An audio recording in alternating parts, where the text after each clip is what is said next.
I'm Rajeshwari. Venkataraman 100 words speed. This is used for the SSC candidates. SSC candidates. It is the tool that has made man go ahead.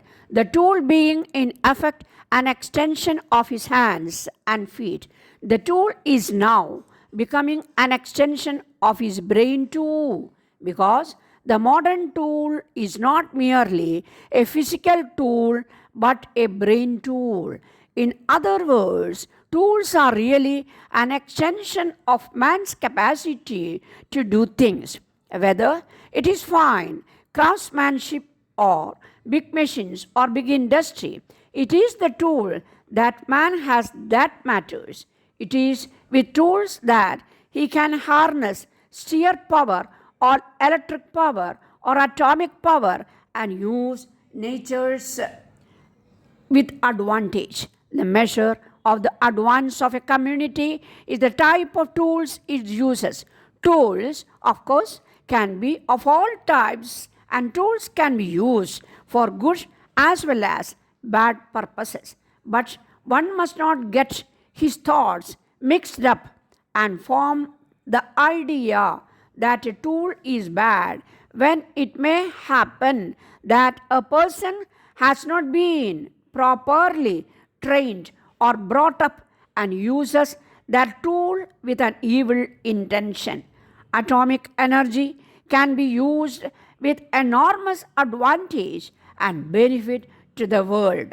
Atomic energy can always be used for the extermination of humanity. In any event, the progress of humanity can well be judged by the progress of its tool making power and the use of tools, whether in small handicrafts or big machines.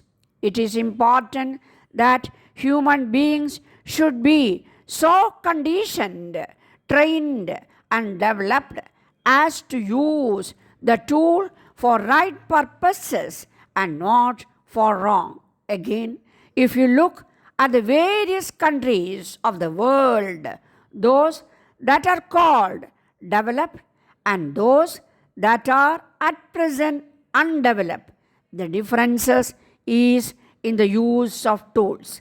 The advanced countries using tools having produced wealth and are wealthier. The production and use of tools inevitably involve the training of persons who may use those tools. So, from using what was almost basic comes the training of human being in the understanding, in the use, and in the invention of tools. In other words, trained manpower counts in the nation more than anything else, more than gold and silver and money. A trained human being makes a difference to his country and to the world. The test of a country's advance, broadly speaking, is how many engineers, using the term in a wide sense, it has, because on them will depend the use of advanced techniques. Only the other day I was looking through an interesting manpower study which our Statistical Institute and Planning Commission are producing.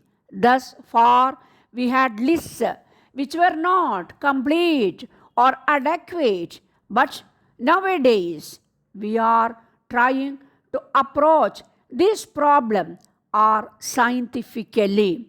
Unless we know where we are and what we lack, we shall not make progress.